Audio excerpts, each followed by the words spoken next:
Noor, welcome to the Creative Gap podcast. It's good to have you. Thanks for having me, man. I appreciate it. Have been waiting for this for a long time. Have you? I have, yes. This is actually my fourth podcast this week, but this one was Oh this is the man, definitely highlight of the week for sure, man. I appreciate that. I'm curious, like what? Maybe just selfishly, I'm curious. Why is it the highlight, maybe of the podcast? uh, so before I started my channel, you and Danny were actually one of the few people who madly inspired me, myself, and to Oh kick man, off my own YouTube journey. So definitely, yeah, that's one of the reasons, and amongst a lot of the other reasons, definitely, I believe this is going to be a very valuable conversation for the viewer too. So hopefully, I I appreciate that. Like seriously, it it warms my heart a lot when I hear comments like that because I think sometimes myself and maybe other people, artists or creators, sometimes get in their own heads about who they are, like what they create is might not be good enough. It might not reach people, or they sometimes forget that it actually does impact real human beings. So hearing what you said, it means a lot, man. I really appreciate it. I'm sure you can somewhat resonate because your channel has grown, your sort of persona has grown, and I'm sure your videos have also impacted me oh wow, as well. So I'd have to say thank you for the work that you're doing and the work that you're creating as well. thanks, man, for the feedback. I like the saying it's a two-way street. You know, when the viewer benefits, I benefit, and vice versa. So it's Mm, definitely that.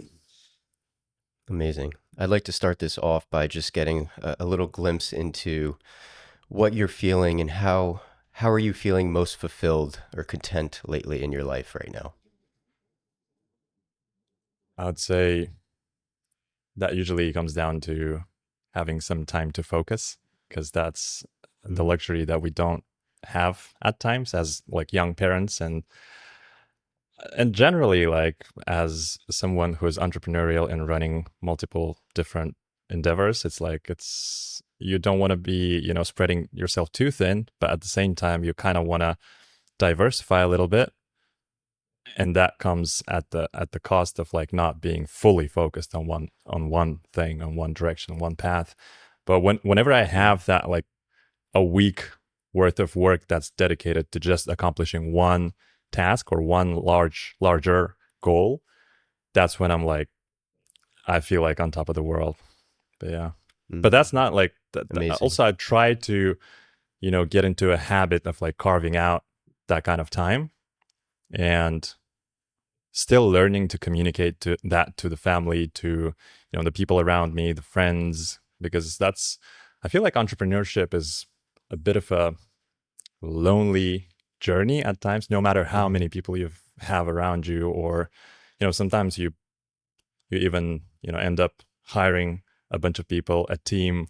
You get to communicate to them every day, but it still feels very lonely because you're the only one who actually knows the in and outs, and there's not much. I don't know, like I haven't really found my kind of inner circle of entrepreneurs yet. I feel like I actually love my friends for that exact reason, that they're not really into like that business, the business game of it. And I love, whenever I get to have this me time or us time, and whenever I get to, have longer, meaningful conversations with the friends. I appreciate the fact that it's not about, the work, the focus or whatever, but like mm. also, yeah, sometimes you really miss that, because I really highly value some deeper connections like this one in particular, because it's rare that you have to, I don't know, like I guess it also depends on where you are geographically.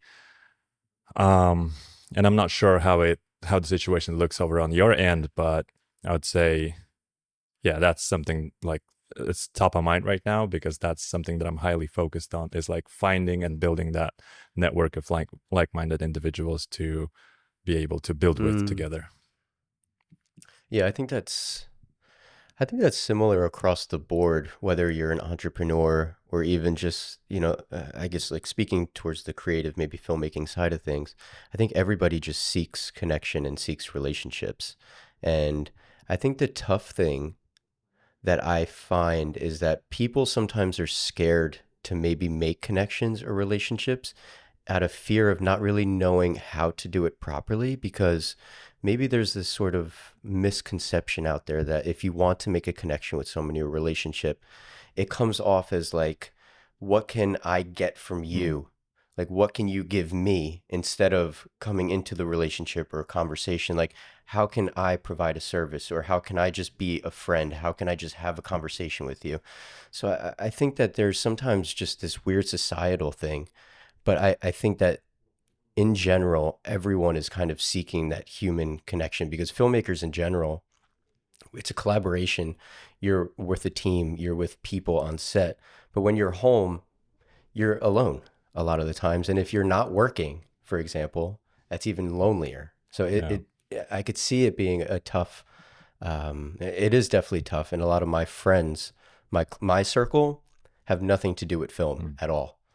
And I think that it is kind of double sided. One, I can't necessarily talk to them about very specific film related things that I have like questions about, or YouTube, for example.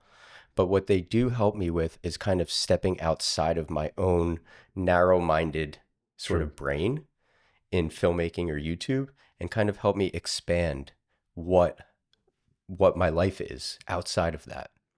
Do you find that those relationships that you have also help you kind of just like separate yourself from that sort of tunnel vision that you normally maybe feel?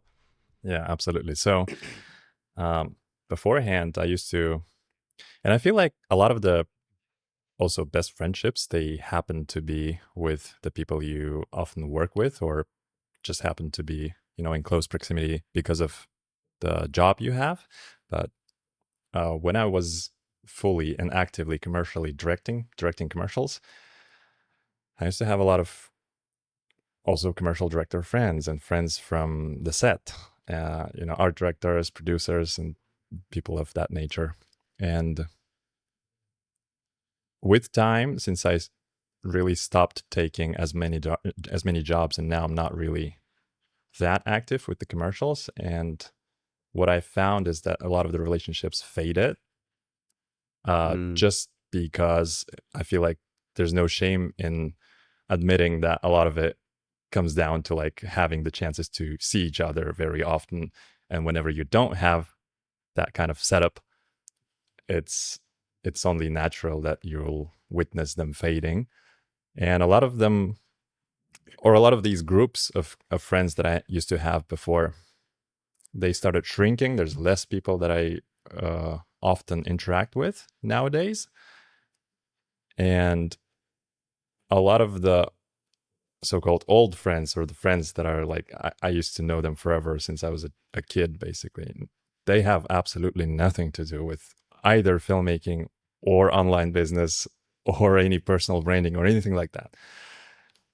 But I find it very amusing still how whenever I get to again meet them and have like more or less uh enough time to drill down to the important bits, is when I feel so also personally fulfilled for like weeks on mm, end later afterwards. So yeah, I find it very beautiful. But also, uh, like I said, right now it's just basically that kind of feeling to me personally on the personal level. It really persists. That sort of loneliness. Part of the reason is because my family is right now they're in hometown in Kazakhstan right now for like the past 2 weeks, and so it's very quiet right here, which is mm, unusual to me.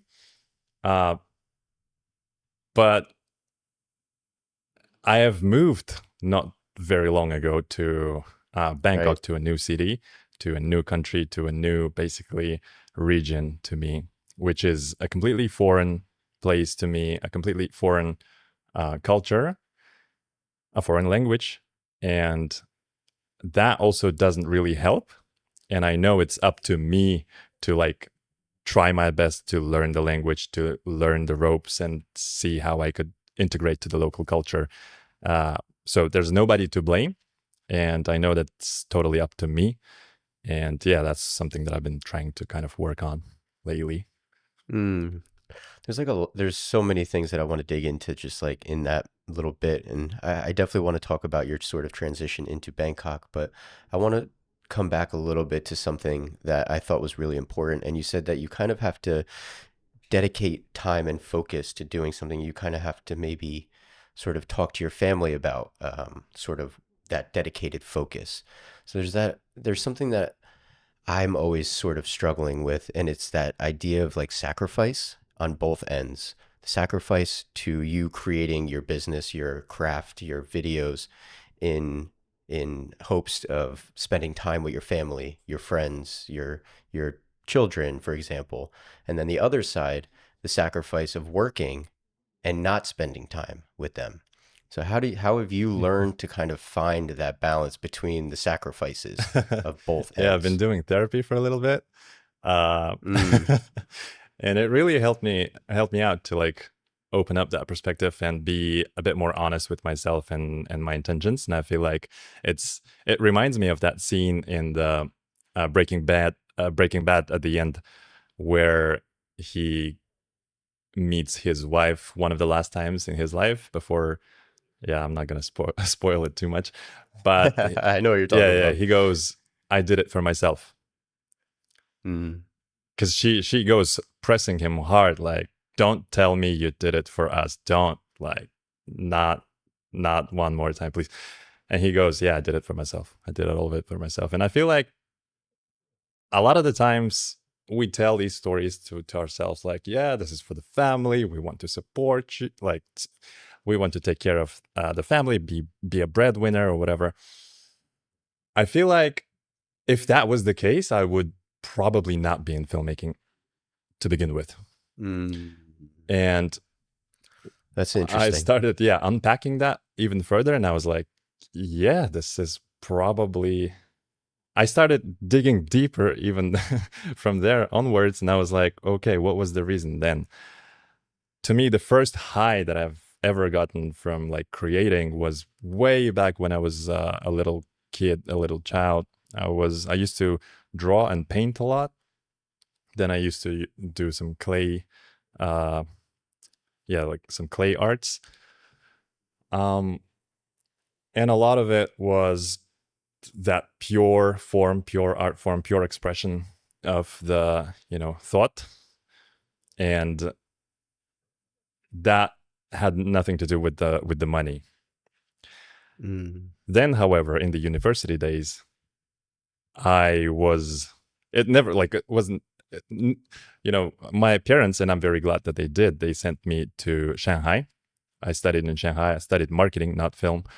Uh, but I picked up my camera first and started just making photographs and making time lapses. And I really enjoyed the process. And I was like, wow, this is so amazing. This is like, I get to, explore the city, which is, again, a foreign city yeah. to me. You just love the pure aspect of the creation Yeah. of doing the thing. It Mm, feels like you're high on something. And it's also probably not very harmful to your health, though. right. Hopefully. It's a Uh, better type of yeah. high. And then people started paying me for that kind of work. And because I was surrounded by these, startuppers, by these entrepreneurs, and basically it was a business school, right? A sort of like a sorry, marketing degree. And Mhm. so a lot of them were starting their, you know, first businesses, like their first brands. And I used to help them out a lot to my classmates, and they used to pay me a bit. And I was like, okay, this is a perfect setup. Like, I do what I like and people pay me money for it. It's just insane, like pinch me. Right. But then, yeah, the jobs just naturally started getting bigger and larger, and the scale was bigger and larger. And then the portfolio was a nicer looking portfolio. And then, the production teams were better, the budgets were higher, then everything kind of went uphill from there. And going back to your original question with that sort of sacrifice, I feel like it's definitely like a marriage and or any other type of a relationship or a deep kind of connection with other people. They like honesty is it like that element has to be upfront. And in order to be honest with yourself, with the other person, you have to be honest with yourself first. And that takes a lot of time to just explore and dig into yourself to figure that part out. Because at 18, you probably have no clue how to even, ask that question. Like, ask yourself that question. With time, you kind of learn that whenever you're not honest with yourself, that then spirals down to like everything else. If you're basically, and I feel like a lot of the people who are having struggles with their career, usually their personal life is in shambles too. And that is usually because that there's something they cannot really figure out for themselves first and foremost. They cannot like ask the right question and find the right answer to it. To me, it was like I was for years on end, I was like, yeah, I'm doing this for us. Yeah, I'm doing this for us to have a better life down the line. But like, no, it wasn't. It wasn't. And I feel like in the relationship, like both parties have to be honest and both parties have to have a chance um to do something for themselves. Because otherwise, Right. some part of us dies. And then Yeah, I think it's important that's to very sad. be an individual Yeah. within a relationship. My wife and I have always said that because we started dating when we were in high school, when we were 16 years old. And we have the fortunate scenario where we actually like legitimately grew into adults as individuals, but also as a couple together. And we have always found that we have always communicated in a way of what is important to us as a person, as an individual, of course, along with as a team, as us married. Um, but I really resonate with what you're saying because for a long time, even to this day, sometimes I do say I'm doing everything for us and our future kids, future everything. And as much as that is true, I could definitely pick a better career that would make it way more safe, way more secure, and potentially, prosperous. But filmmaking to me is very selfish because I love it so much. I feel free, I feel alive, and I really appreciate what you're saying there because that's something that I maybe never even really considered is that I might be not lying to myself, but not giving myself or her the full understanding of what it is. Yeah. At a certain moment, I was like, that was also part of that, I guess, the lying to myself, or you could call it whatever, but like that's what it felt to me like. And Mm. and at a certain moment, I was like, okay, I do love the art aspect of it. I do not enjoy fully, at least, working with clients and being even as a director, you're not the last, I guess. Especially in the commercial Yeah, side of and the things. commercials, you're not the Yeah. last one to make the final decision. And typically, you don't get to have your director's cut. Typically, it's all even you don't really get to edit with the editor a lot of the times. And so I was like, okay, I kind of like it, but it doesn't pay enough for me to like go through this. I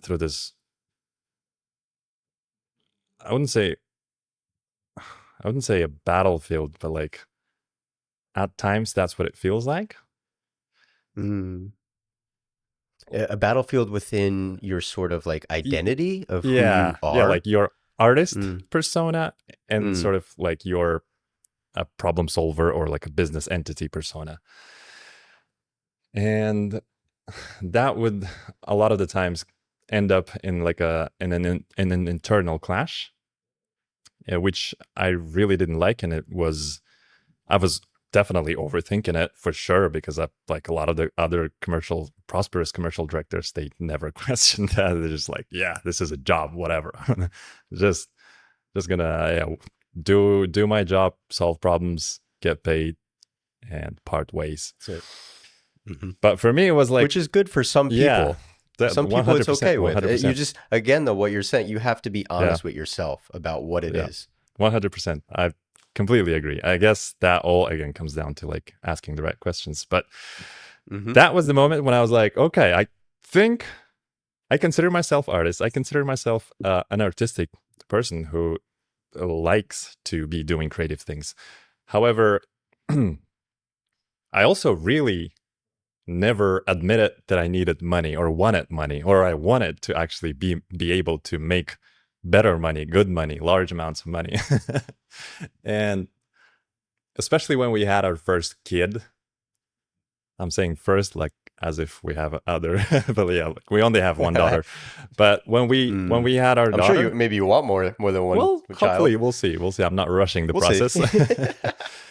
But in 2022, it happened, and that was the weirdest year. That was like the lowest low of my life, uh, and Mm. that was Interesting. at a point when I did not Career wise, everything the wise, lowest, or just like you as a person? everything. Was it fear that you were feeling? uh, I can tell you what I felt. What 2022 looked like for me, if you if Yeah. you care to listen. Yeah, please. I do. So that was 2022. January 1st was the day our daughter was born. January 1st was the day when shit really hit the fan in Kazakhstan in terms um, of the political situation. So there was a coup, or an attempt for a coup, and the new government tried to overthrow the old government that was sort of like an autocracy, I guess. Well, yeah, kind of. It was like a hybrid system where they're kind of like democratic, but also not really because they're not really in dialogue with the people or whatever. But that's Mm. for another conversation. So that happened, and that happened. And it was like very unstable for like 5 days straight. Then that kind of spiraled a whole another conversation with our president and Putin. And in 2020 and 2022, a month later, as you probably know, are aware of, the Ukraine situation happened. So they invaded Ukraine, and a lot of the Russian people started avoiding the military, and they all fled to Kazakhstan because that was the only sort of neutral country that didn't really like um, we didn't really have a hard stop for Russian passport holders to be coming into our country. And also, we are half, like we're bilingual, so we speak on Mm. a typical daily basis both languages equally. So it was a very, I guess, convenient environment for them to flee. So that happened, and then there was a lot of directors who, like, I would say beforehand in Almaty, the city where I'm from, there was maybe at most like 10 directors that were like, continuously booked and working all the time. And I consider myself to be one of those. Uh, I used to be.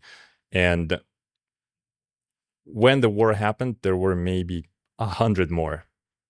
And so the uh, real estate prices went up like insanely crazy through the roof. Uh, I had a little bit of struggle with that financially. A lot of the newcomers, the foreign directors, I'm going to call them that, they had struggle with the prices, the real estate prices, they couldn't afford to rent. And so they had to go and drop the prices to the floor. And so the market was completely Of their rates? obliterated. Yeah. Wow. Because Okay. these were the types They of needed directors. work. Yeah. Yeah, obviously, you can't really blame them, right? Mm-hmm. It's the kind of like the black swan type of event that really never happens. You Mm. cannot account for that kind of thing. But it happened. And these were the kind of directors who otherwise, if not the war, maybe like a year ago, a year prior to that, they would be commanding twice as much as the local directors to just come travel and shoot in Kazakhstan. And now they Mm. were actually begging these brands. And the brands were absolutely happy to take that because that's like, what? Are you kidding me? Yeah, this it's almost this kind of free. director for Yeah. like at this kind of discount? Yeah. And so I lost a lot of jobs like back to back to back to back. And I was not even sure if I can continue this. And I'm very glad in the retrospect, this is like a blessing in disguise because I was like, wow, I am really, really, really pressed right now. And I don't think I'm going to be able to sustain this any further. So I need to come up with something else. And so the natural, I guess, one of the ways to mitigate that financially was starting a YouTube channel. And I, again, like I'm very thankful to yourself, to Danny. That was also insane.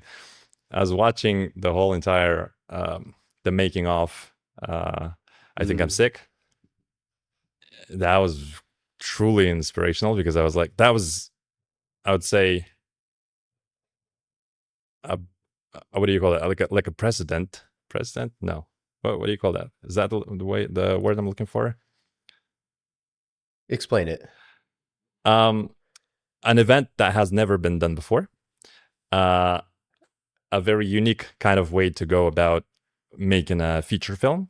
I have Okay. never. Okay. I've. A word. I don't even know if there's a word. Yeah, I don't It's all know. right. I mean, well, I guess I'm sure there's a word. I yeah, don't know. people will Yeah. understand still. And so to me, it was like, yeah, okay. Some people have done crowdfunding.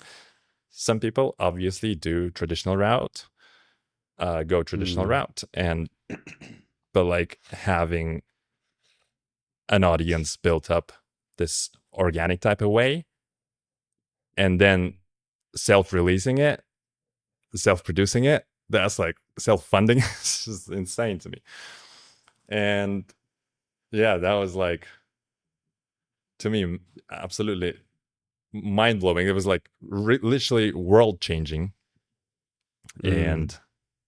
And I told my wife, yeah, let me try and make this. Let me try to stick it out for like 6 months. I will try to be consistent. I will try to make videos that kind of like, for my internal kind of a filter, they would be passable. And I started. And the next thing I knew, yeah, it was like, hold on, I missed out on a very important detail there. One of the directors who came from Russia, we made a film together, a short film together, about how we felt about this whole war situation and the political Mm. situation. Like co-directing? Yeah, no, not really. I was directing. He was a cinematographer. The thing is, Oh, though, okay. he is not really a director. He was like a filmmaker who used to run a really, really large channel, a Russian-speaking uh, filmmaking related kind of, or video production related, I would say, a channel with 500,000 subs. Wow. And I was like, whoa, okay. What would you recommend me starting out from scratch? And he was like, do you speak? And I used to have a channel that was a very small, very inconsistent kind of channel in Russian language. And he was like, do you speak English? I'm like, I think so. And he was like, all right, yeah. If I were to start again, I would 100% go English because like everything is better there. Like the sponsorships are going to be Mm. better. The collaborators are going to be better. You're going to just have a lot more doors open to you. And I was like, okay, got it. Thank you, sir. And I started, and he also told me, you know what, just start with the product first and then use the content to just market that. Mm. And I mean, I maybe spent 3 months just thinking about what kind of product I can offer to the market. And I'm glad that I did a little bit of a test with the Russian channel that I had before, the smaller channel, because I did one video. I did a bunch of videos, but then one video really went relatively viral, I would say. The other videos were only making like 400, 300 views, but that one about treatments, about treatment writing, it got like 10,000 or something. And I was like, okay, Mm. I guess I have some expertise in this regard, because I've done this for like 8 years, and now I have a little bit of knowledge to distill. So I spent another 2 months just writing that ebook, uploaded it, and started making videos. And the first month to me was absolutely mind-blowing to me. That was like 2.5, maybe $3,000, and I was like, damn, it's Wow. insane. Okay, I got it. I think there's some potential in there. And that was before the videos went really, really like Mm-hmm. large. So then one of the videos that I did about treatments, and another one that I did about uh, one of the commercials, that there was a breakdown. I don't remember at this point, but still, those were crossing 100,000 views.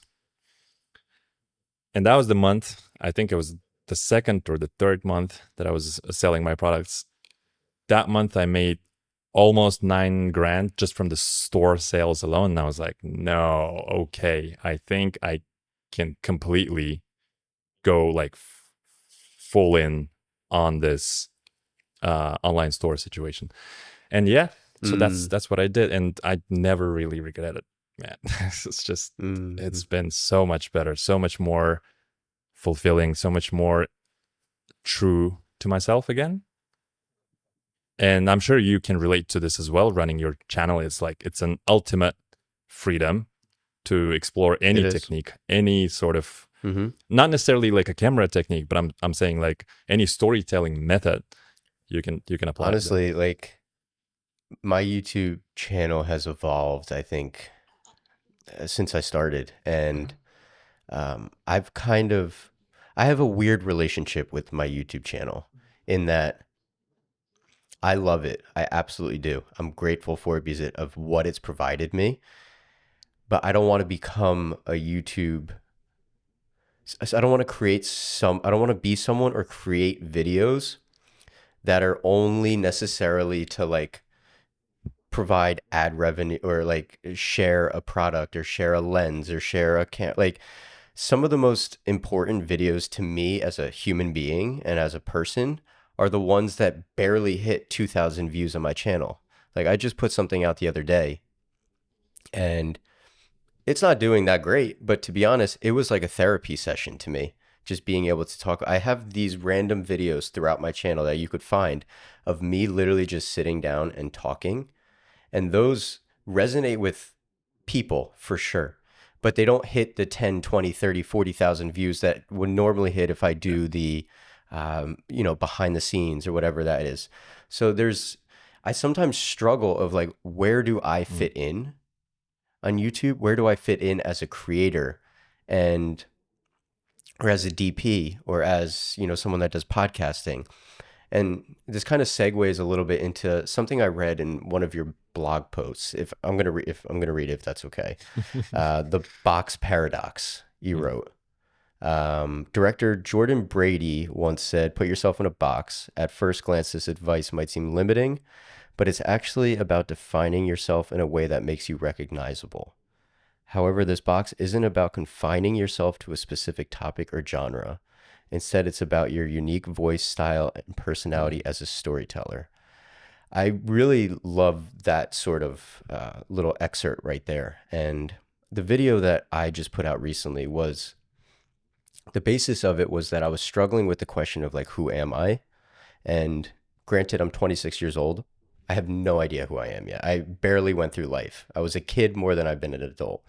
But that question always kind of sits in my brain because I often wonder if by putting a label or asking myself who I am, I'm a YouTuber, I'm a podcaster, I'm a DP, or I'm not a YouTuber. Because a lot of times I don't identify myself as someone that does YouTube. I don't tell anybody that I do it, or I really don't tell anyone I do podcasting unless you know it. I just say I'm a cinematographer and that's it. So I often wonder, is like putting myself in a box, does it limit me to like fulfilling my potential of what I truly am? And that's an artist, a creator, someone that likes to make things. Um, or is like not identifying myself as something like I don't tell anyone I do YouTube. Does that limit me to what my potential could be in producing that type of work? And obviously that was just a mouthful right there. But I think YouTube is a beautiful thing for me because it sometimes just allows me to release my own thoughts and just like be a therapeutic platform to me. And I think that a lot of your videos also have a sort of a deep philosophical element to it, but I think you've blended it very well with the business side of things too, that maybe I haven't done yet. Um, well, that's very interesting how different people view the same subject very differently. Because from my point of view, more from my tower, it looks like I am struggling here like crazy because I'm also trying to be, again, honest with myself first and foremost within the videos that I create.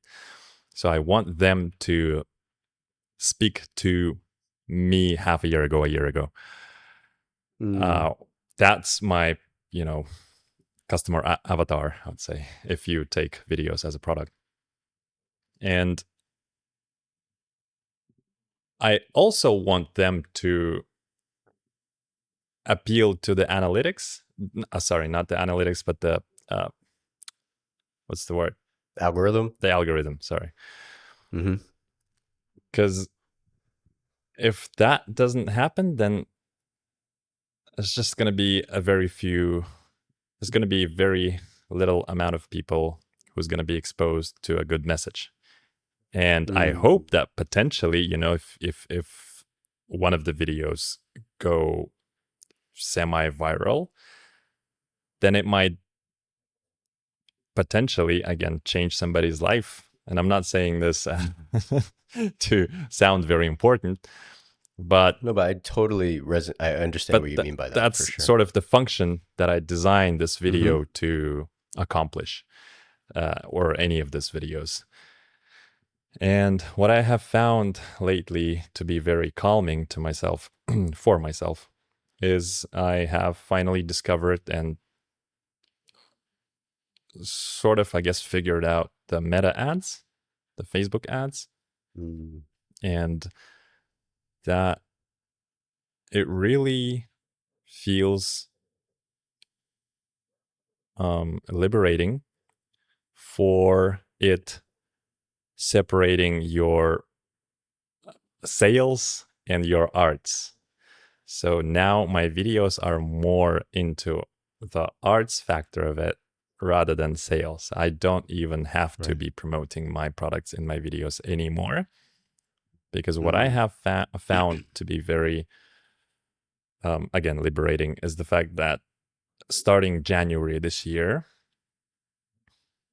I was a lot less consistent and a lot less active on YouTube, but the sales went up a lot because of the ads. And to me, what it signals is that, and I also separated the brand. I also separated, it's now called Pitch Studio. It's not associated mm-hmm. with the name. And I really want to de-risk it too, because I kind of, it's a romantic idea of an exit strategy, or like a selling For that sure. business. But Yeah, I yeah. don't think I'm going to be doing that. But who knows? I mean, I want to kind of just have that option as a backup. Mm-hmm.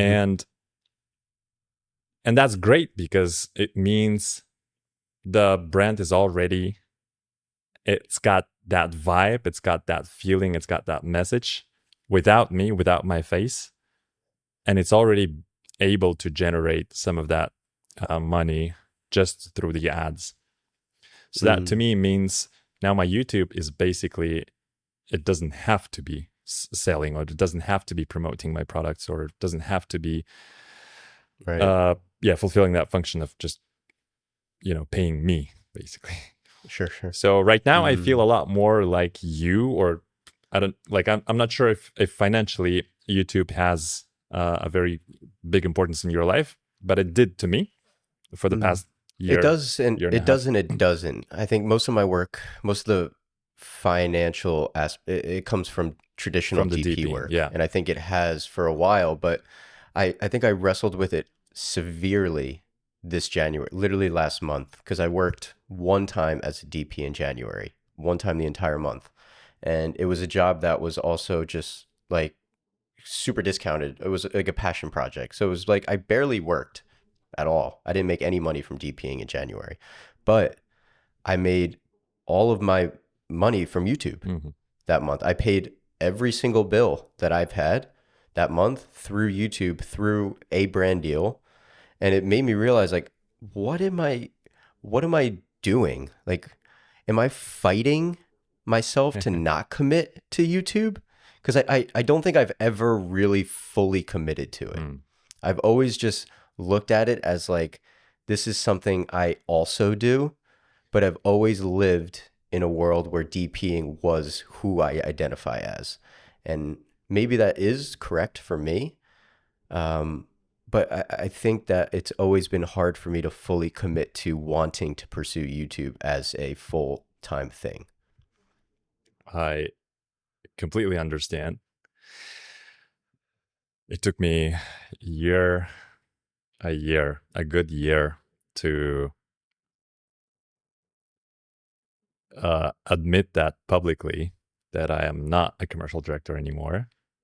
That's Mm, also part of the whole channel identity, and the core audience came there for me being a director, or a commercial director, I'd say, rather. yeah, that's where I struggle with too. Is like if I don't DP, who am I? Right, What do I have to right. offer? That's a very good question to ask, to have, to seek answers to. I just, for myself, I guess what makes me very at peace is the fact that I'm slowly starting to introduce, new topics with my videos. A lot of the just like mundane life bits, also as in the form of a vlog or something. And I feel like that builds trust on a deeper level. And I feel like it makes me look more human, or feel more, or be presented as more Mm, human and more relatable. And I feel like mm. a lot of the YouTube channels that I personally watch and love are not filmmaking channels. I don't watch any filmmaking channels Exactly. that much, to be honest. Yeah. Exactly. And like a lot of the YouTubers, again, YouTubers, maybe not YouTubers, but like YouTube authors and YouTube, creators, Mm. Creators. Yeah. that's a lot of them, they are going about their life, doing what they do best. And that's different for everybody. And YouTube is just a form of like letting the audience have a peek into what it's like to live that kind of life. Mm. And for me right now, I realized that, okay, if people came, if the initial bunch of the subscribers came here for me being a commercial director, then maybe it's only natural for me to keep filmmaking, but get out of the commercial world. And I mean, that's not even that unique. Like a lot of the commercial directors quit at a certain point. A lot of them don't, Mm. but like I would say a good half of the directors that I met, they all want to be uh, directing features at a certain point of their lives. Right. Maybe features is not something that I'm particularly interested in, but I do find filmmaking to be, well, right now my relationship with filmmaking is a lot less limiting, so I don't really believe that there's music videos, features, and commercials, and those are the only three routes. There's so many more in betweens. And I feel like also, if whenever in the future I get to build another brand or another product or another sort of like a service or any kind of customer experience, which is then compensated with like a product or something. Mm-hmm. I think it's really cool to be a creative director too, like Mm. storytelling through the brand, through the messaging, through the products, through the experiences that you get to create for these people. Imagine a person comes, I don't know, like this off the top of my head right now, but like you make a pop-up store and there's like all kinds of really cool activities to do. And it's all like artsy. It's all like this mad, insane art, art installation, basically. And then people get to Mm-hmm. have fun. And then if they want to, they get to purchase your product. And that you get to orchestrate that. It's like, that is basically filmmaking. Is that not like storytelling? That's Mm. storytelling. And then you could do like commercials for that kind of brand too. Like, or you could not necessarily call it commercials, but like a branded film for your own brand. That's how I see it for the future, for the foreseeable future, I should say. Mm. It's it seems like you've almost like unlocked a sort of like liberating side of your brain that was at once sort of locked within that commercial world, Yeah, perhaps. yeah, you said it I better than I. find that Yeah. I no no I mean that's exactly what I got from what you said, and I think the reason I said it that way is because I feel that I am still in that sort of locked mentality right now. Mm, In that I know that there's more to me than what I'm producing and what I'm creating, and more to me than what I'm doing. Um, and hearing how you have kind of navigated your own thoughts into doing it, and where you, even if you say, or even if you're not necessarily where, you aspire to be at yet, I think where you have kind of gone to is very eye-opening to me, to understanding how you can kind of break free from sort of that chain that maybe was once holding you at one point. And it takes a sort of leap of faith in a way. And I'm sure maybe you could share that leap was difficult to almost re-identify yourself as something and almost kill another version of you that was once so prominent. definitely felt like uh, a death of one of the identities, and I feel like if there's like multiple of different, universes, there's definitely one version of me who's probably still doing commercials and pretty all right. Rush in the commercial game. Yeah. But to me, again, and I don't want this to sound like commercial directing is bad. You see, like a lot of the people No. will find it beautiful and will enjoy it for the rest of their lives, and that's Mm. like kudos. My problem with it was that I didn't try anything else professionally. So I started directing and filmmaking. I mean, yeah, like getting paid for producing and directing straight out of college. And that's the only thing that I have ever done professionally. And I stuck to it because I felt like that was the right thing to do. And I've gained a lot of skills. It was this fear that everything's going kind of okay, not like astonishingly good, but also not bad. Like I'm doing all right. Like I'm getting the jobs. I'm one of the most requested directors in the area. The day rate is good. Like there's not much to, ask for. But it was this kind of the idea, like, is this it? It's like, is this it? And I Right. was like, it's That's really interesting. Yeah. scary. If that's the answer, I felt like might as well just quit now. Like, what's the point? Like Like, what yeah, else? what else? Yeah, There's you not did that. much. You did it already. What else? Yeah. And so And then there was another struggle of it that has to do with the relationships and the people around you and the friends, because a lot of the friends are from that filmmaking world, and you tell them, all right, I'm starting this new kind of thing, and they're like, why are you, like, are you having problems? Let's meet up, have some beers and talk. Like, maybe you need some help.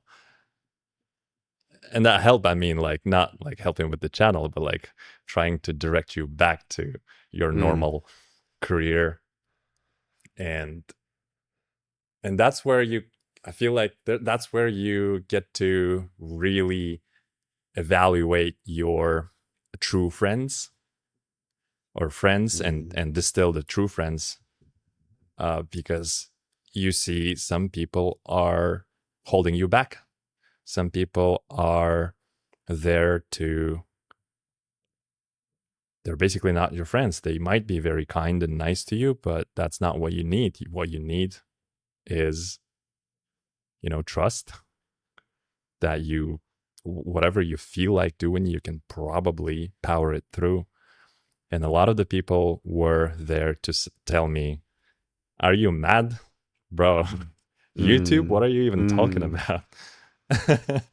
And Was there somebody who wasn't that? Was there somebody who was kind of like a light yeah, in this moment that helped you? the wife, Aliyah, she was Mm. 100% there to support me in that.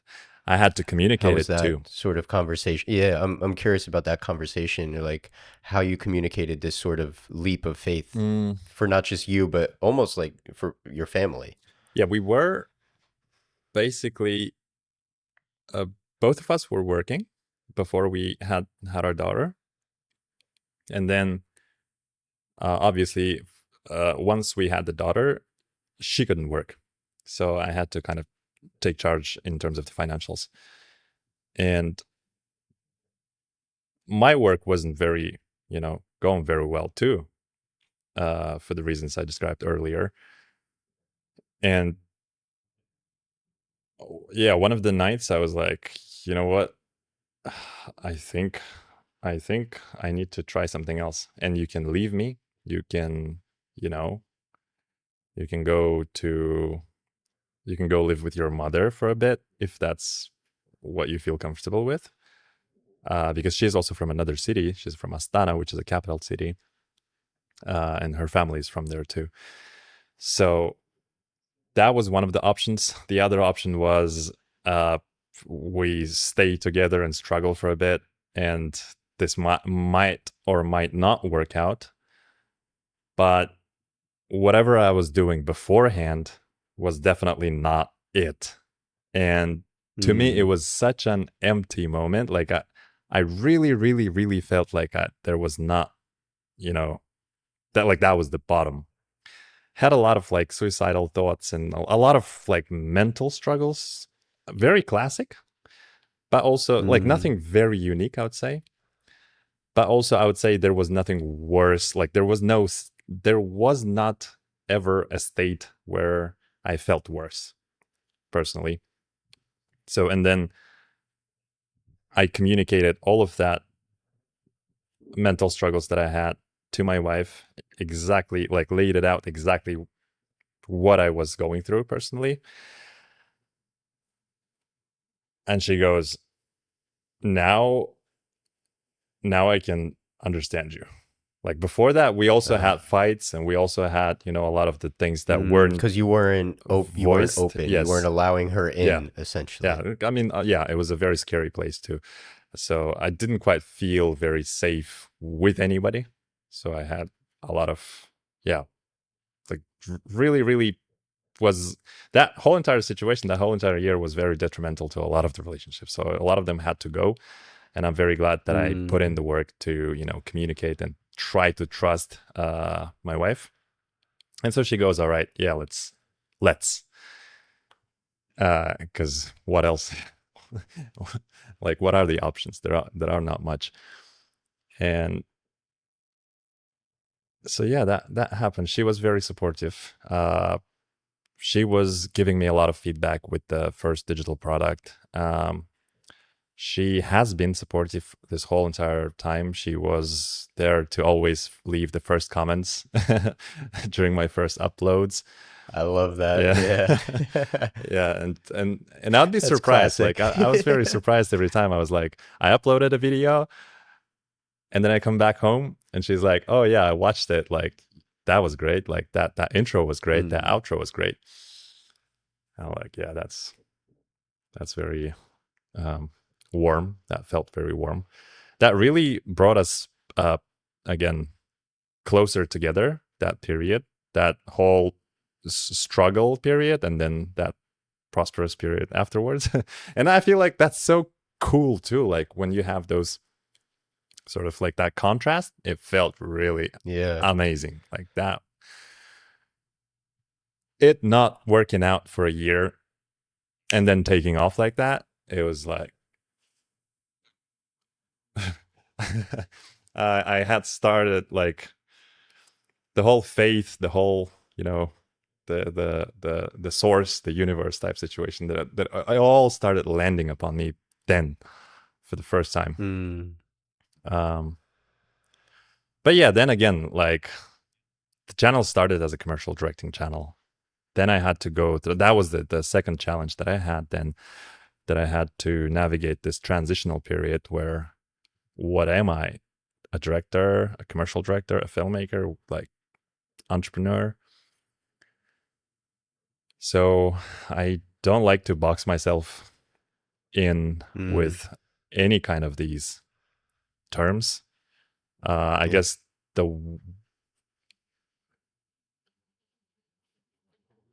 all-encompassing one that I have found work for myself is a creative entrepreneur, and I Mm, feel like that allows me to still be vague enough whenever I'm meeting new people. But if they're interested, I can describe it. But there's a bunch for of sure. different things I do, and that's Yeah, all. It's all a little creative. mystery is good sometimes. Yeah. So that's that. Mm, amazing. Do you how has your style of creating changed over the past couple years since you decided to kind of commit? Mm. How do you sort of change your workflow, change the way that you perceive creating videos, creating YouTube content, creating products? Like, how has your sort of mind opened once you decided to kind of change the direction that you were going in?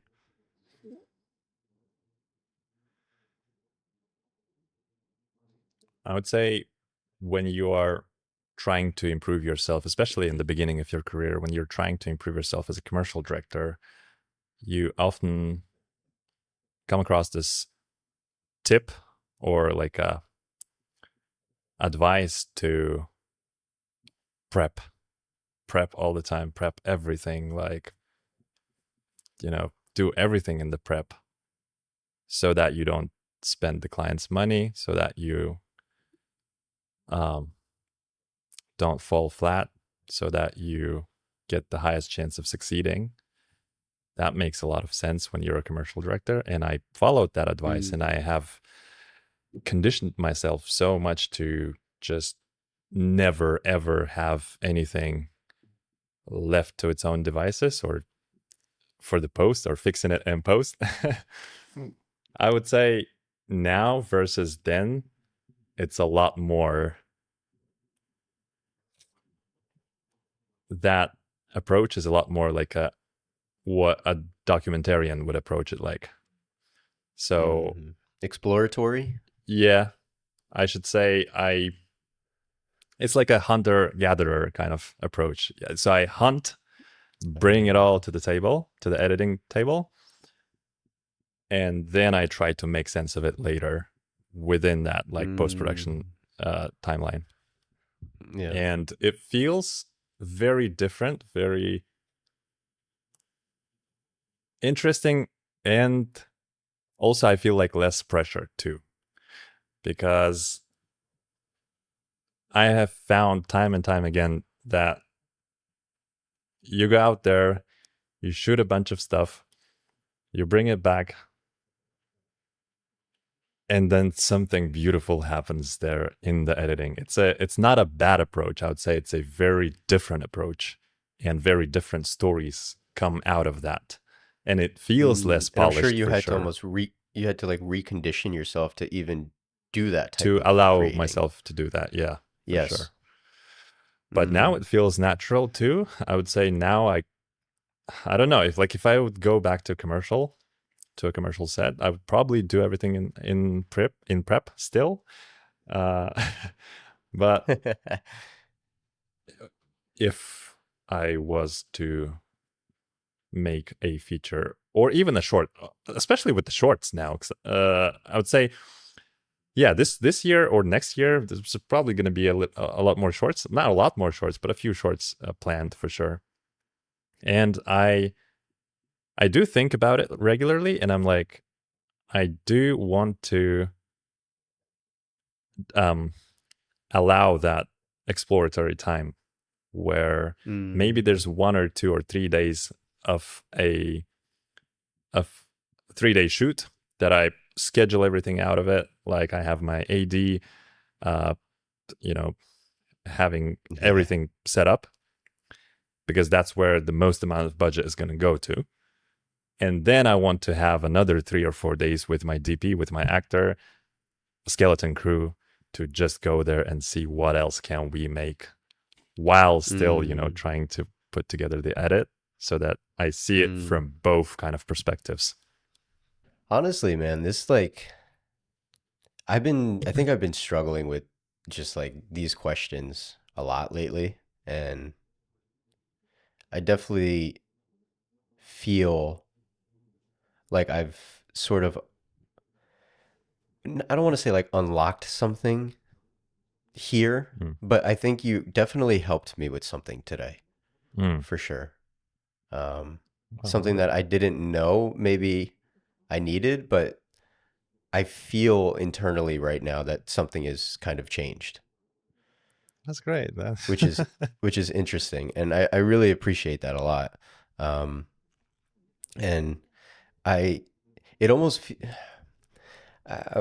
maybe I'm curious, is like the what value do you think you get from sort of giving back to people like an audience or like people that resonate? Does it inspire you? Does it sometimes do you feel a sort of like imposter syndrome sometimes? Because I mean, like what you have just given me was very helpful and very beneficial.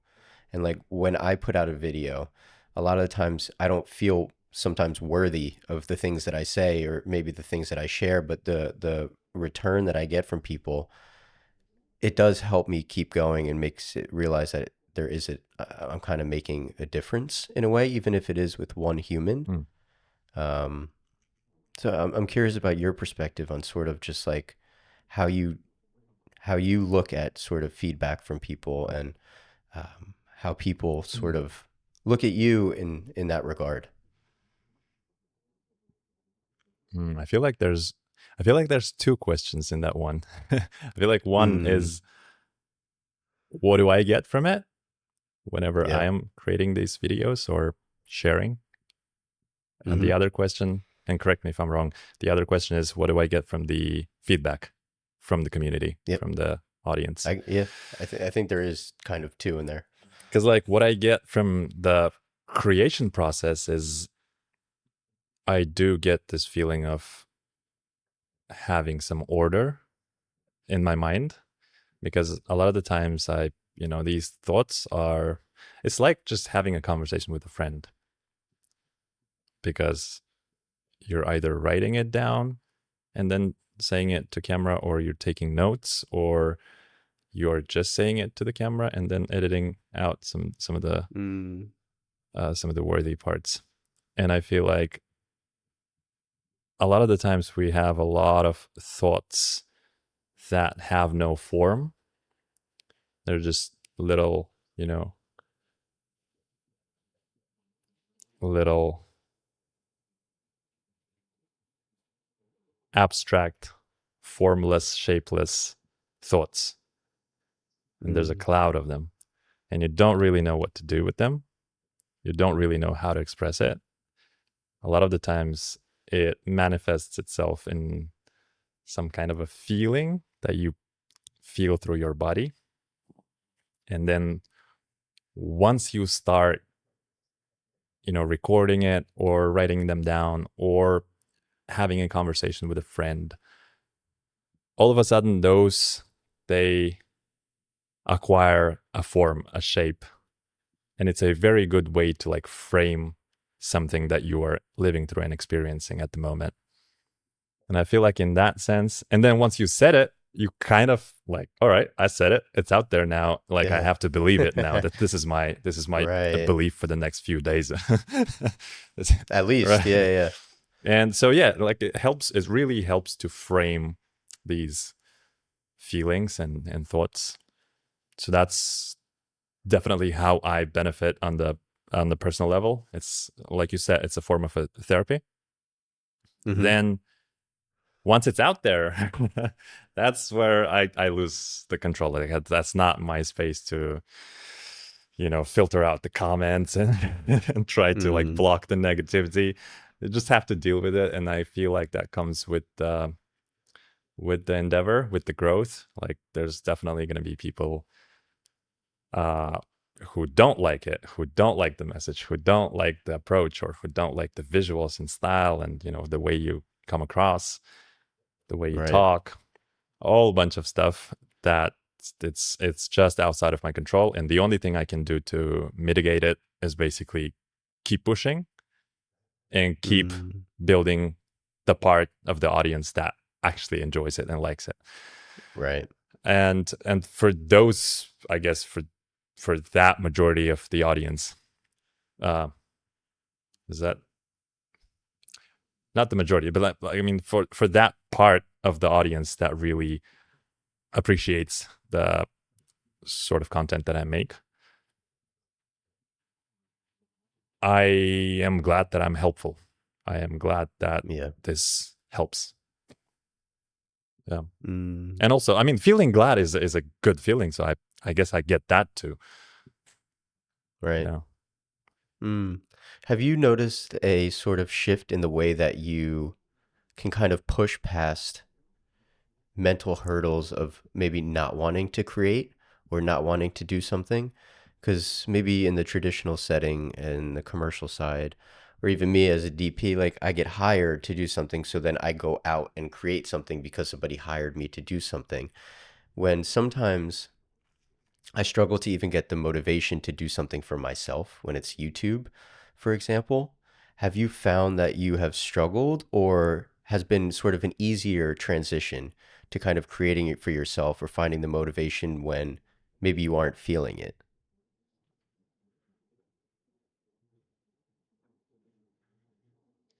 Hmm. That is interesting. I really don't remember. I do remember that I used to have that large struggle, and that was usually when I had like a commercial, like a board coming my way, and I have to pitch and make a treatment, Mm-hmm. and and I knew like deep down there's little chance of me winning it. And I knew like there are two other very strong directors contenders. That was when I was like, no, I don't feel like this effort is worth it. I mean, obviously, there's Mm. another way to think about it, to reframe it. It's like an exercise, a writing exercise. Then you get to write for not an imaginary brand, but a real problem that needs to be solved. But I didn't feel very good about writing treatments in those kinds of scenarios. But when it's for yourself, I don't know. Like I've never really struggled because again, it's like it's such a flow. It's such a Mm. There's definitely some value in like optimizing your body and health. There's definitely a lot of value in like working out and eating properly and Mm. sleeping properly because that's like that's the basis. That's Oh the yeah, basis you I build love off of, sleeping. right? Yeah. And then once that's like properly tuned, then Mm. I feel like it's just if something is interesting to you personally, it's so easy to focus on it. Like I can get lost in Yeah. the edit, I can get lost in the writing, I can get lost into like, shooting and going about my day and just vlogging or something. Mm, Yeah, I feel like, and then again, that really depends on whether or not, I guess that's a very good indicator whether or not you like it, like whether or not exactly. that's for you. Exactly. Because like Yeah. if And you I can think get lost in it, that's, like that's yeah, that's yes. an indicator for sure. And I feel that way 100% when I'm doing podcasts. It's been something that has like changed my life completely doing this. DPing, when it comes to narrative, I feel that a lot. In some of the commercial world, I don't feel it as much. And then when it comes to YouTube, certain videos, I feel it. And then some, I almost question, what am I doing? Like, Yeah. what am I doing right now? So I wonder if it's almost just like taking inventory of the things that make me feel passionate and doing more of those and less of the things that don't. But that is a huge sort of cliff also, or a new change as well. I think so. I think if you get to set up, and that I feel myself, I feel that I am very lucky in that sense, that I have finally been able to detach from the money making aspect of it. And now it feels very different because, yeah, like for the past 3 months, I've been only doing the topics and the videos and the overall, like I've been living the life in a way that like it really feels You want to. right. Yeah. And it doesn't matter if I do it or Mm, don't do it, like the money still keeps coming in. And that's a very important detail. I mean, it's detail. It's not very important because like there's plenty of stuff you get to do without money, without having to spend anything. But just that sense of security, that sense of like it not changes a having lot. to worry. Yeah, it changes a Mm, lot. Especially, I think, coming from that point in time where it was maybe such a struggle Well, for you, or that down period. So where you are now, it changes your perspective entirely, and you have a whole new outlook on it and appreciation towards it now that you have kind of built something yeah, that 100%. provides that. 100%. And I think Mm, I think like I think like best businesses that have the highest chance to succeed are not businesses that you Google like the best businesses to start in 2025. I would say the best businesses stem from a personal pain point. And for that, you have to mm, have some context on life. Like you have to have lived through enough pain points to be able to identify it and then to be able to spend some time with it and try to find a solution and then try to productize that kind of solution. So I feel like, I mean, think about it like director's treatments, like that's treatment templates. So such a niche thing, like such a narrow niche. But it worked out because it's such a deep pain point that I know very personally, that I knew how to communicate that pain point to the potential audience. And now there's plenty of people who are interested in that product and they purchase. So mm, amazing. I feel like if somebody watching this is right now struggling and going through their worst times, just enjoy it because that's going to be that's going to be the starting point of building something I that, love that perspective. yeah, that might then grow into something very large and very prosperous. Mm, that's beautiful. My last question for you, um, where you are right there, sitting in that chair at your age, at your life, what you have done is sitting across from maybe that college or that I forget if it was college or high school version of you that picked up a camera for the first time, that was taking photos for your classmates, and you made your first dollar. What advice would you give that younger version of you? To not worry, I guess, to not worry about it too much, to be honest, because I had Mm. a lot of stress just because of overthinking. I was trying to imagine how each step is going to lead me to the outcome I want. And that's not the game. I feel like the game is just seeing that one step ahead of you, taking it, and having faith that it will lead you to somewhere good. Yeah, Perfect. that's that. No, thank you so much for being here. Really Thanks appreciate for it. having me, man. Where can people find you? Where can people find those treatments? Feel free to share whatever you'd like.